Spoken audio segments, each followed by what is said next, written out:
Hello, my friends. Welcome. My name is Joe. This is the Joe Martino Show. And today we're going to talk about stories. What kind of stories run through your head about you, about your life, about what happened to you?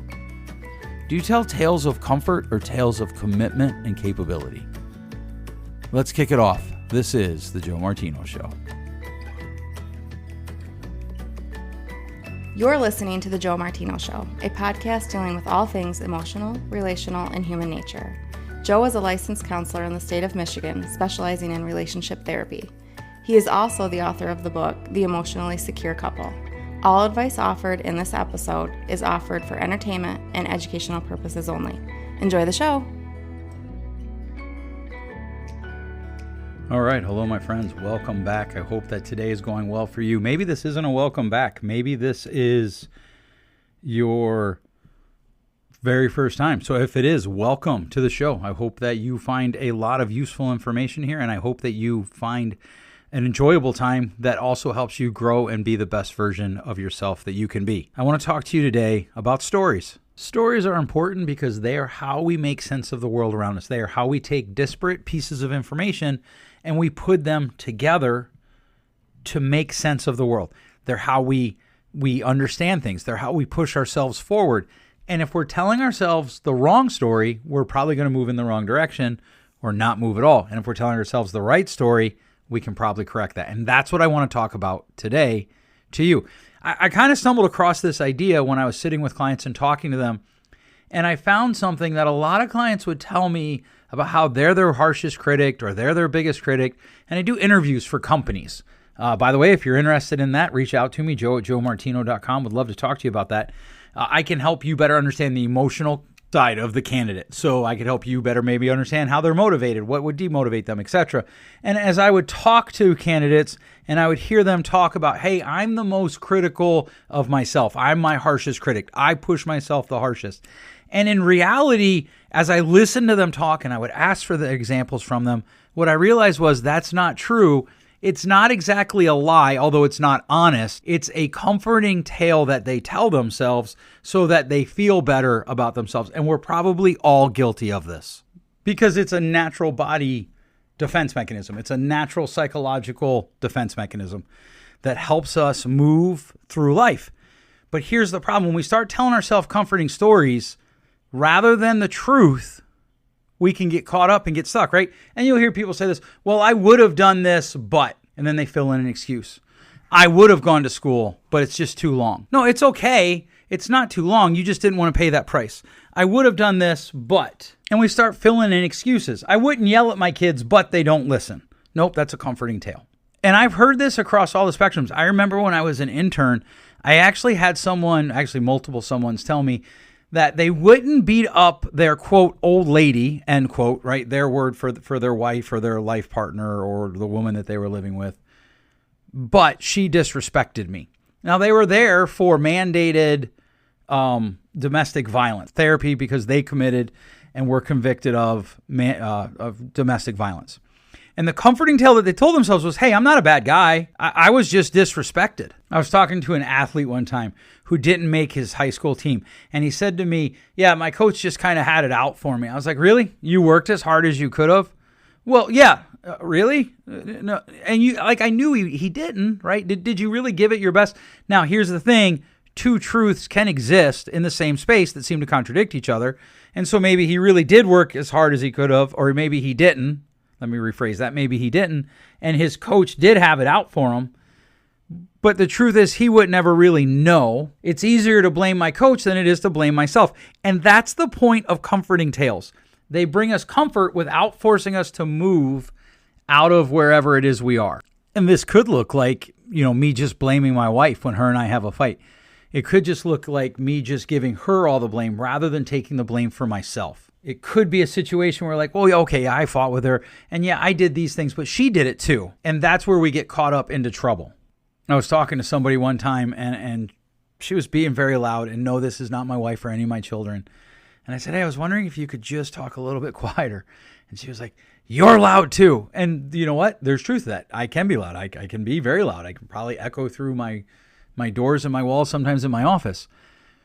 But that's a comforting tale. Like, it doesn't matter if I'm being loud. Comforting tales allow us to divert attention away from ourselves, divert attention away from our own responsibility towards someone else or something else so that we can stay where we're at, or so that we don't have to go through the pain of movement.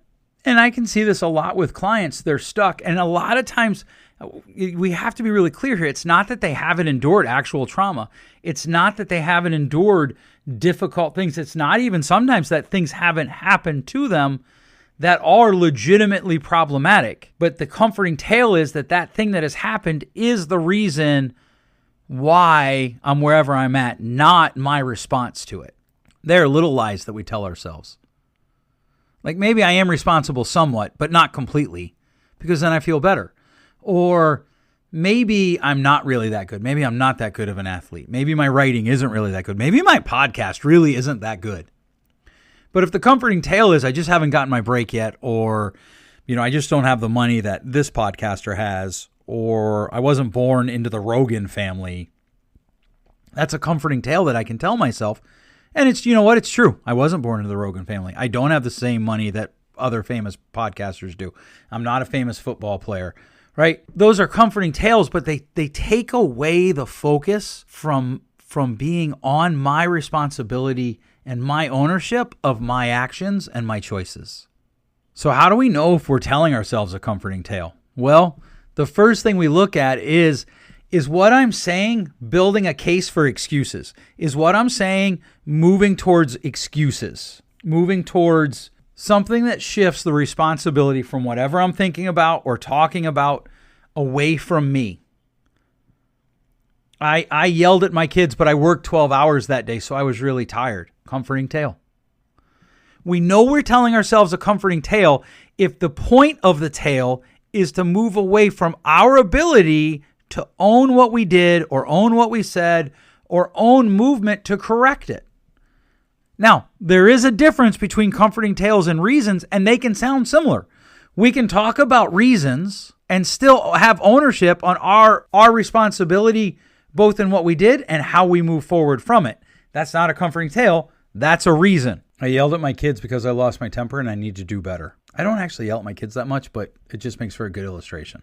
Maybe the most obvious question that we have to ask ourselves when we're talking about the tale that we use inside our own head is what I'm saying helping me to move, or is it giving me reasons to stand still?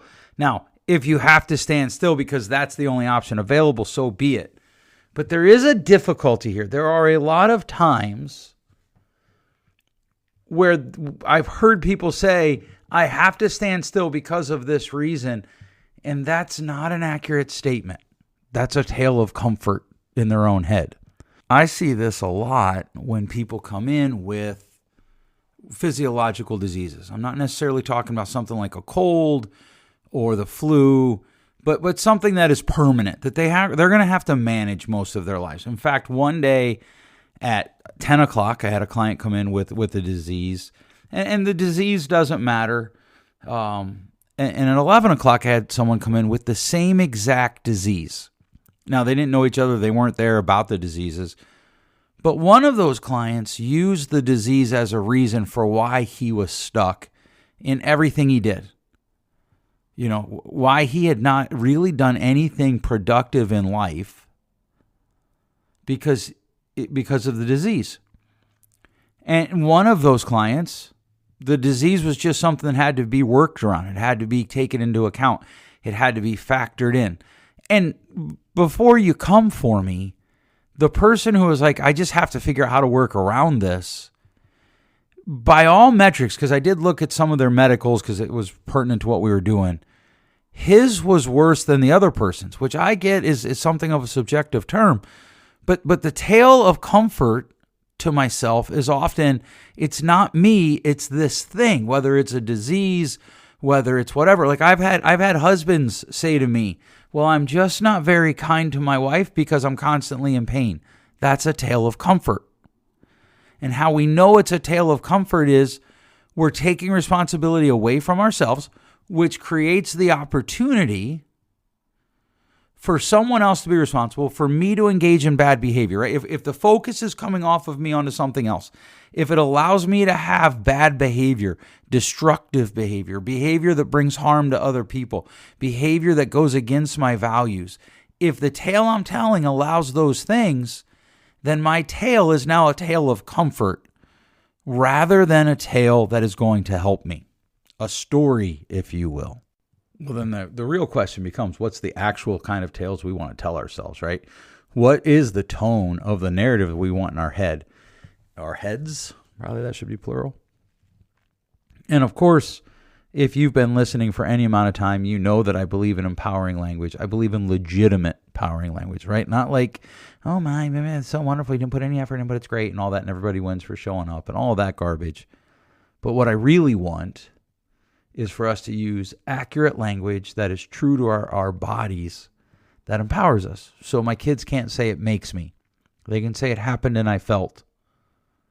And so what we want is tales of accuracy and empowerment running through our head. So this is why, we talk about there are reasons that things happen. There are bad things that happen to people. If you don't believe me, listen to last week's episode.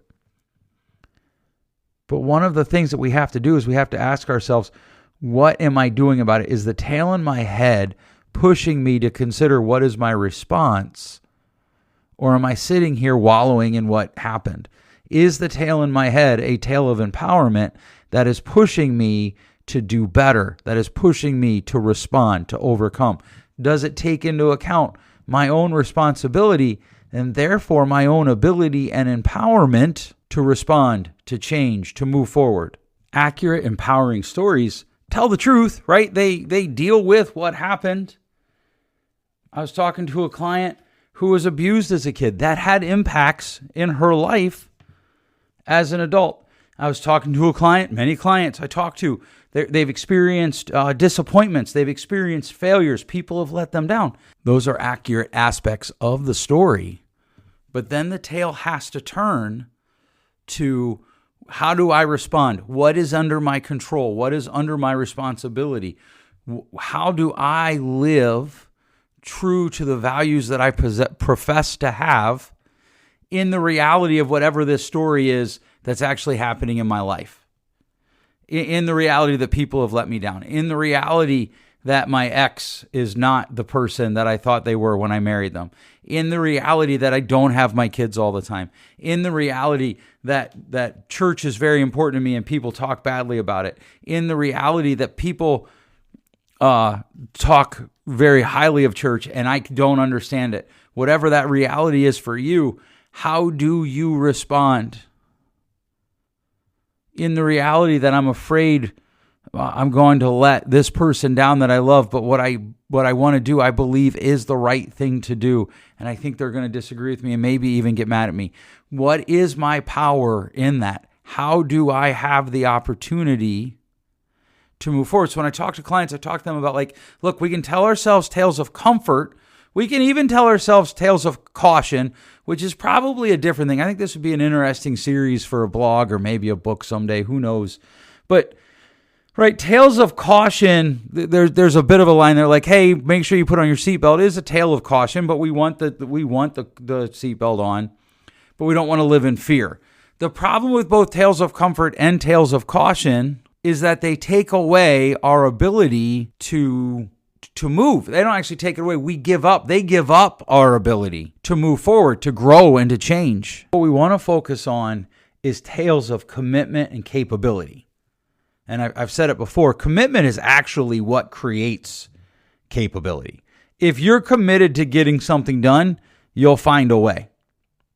If you're not, when you run out of your known capabilities, you'll be like, well, I don't know how to do it. Right? Commitment creates capability. And so we want to tell ourselves tales that are full of commitment and capability. What are you committed to? Right? Another way to put this is we talk about our values. We talk about our purpose. I just got an email yesterday. My wife and I went to a leadership conference, and as part of their follow-up, they sent this email like, hey, this is how you keep the mojo going or whatever. They didn't call it mojo. But one of the things they talked about was restate your purpose regularly. Well, what is purpose? Purpose is a tale of commitment and capability. And I don't know what's going on in your life. The people that listen to this are too varied and too broad, which is great. But I do know this. If the tales that run through your head are tales of commitment and capability, you can do amazing things. You are capable of achieving amazing things if you're committed to it. And here's the thing. I don't even mean like, oh, you're going to be the next Elon Musk or you're going to be the next Bill Gates. I mean, you can raise amazing kids. You can love your spouse in an amazing way. You can bring love to your community. You can bring change to your community. And you can do that because you have tales of commitment and capability running through your head. What happened to you is far, far less important than how you respond to it. The things that you have endured, no matter how horrific, and I know that there are tales out there of things that have happened that are just insane. The evil that is visited upon us by other humans can be awful. But no matter how horrific, whatever it is that has happened to you, you can tell a tale of commitment and capability.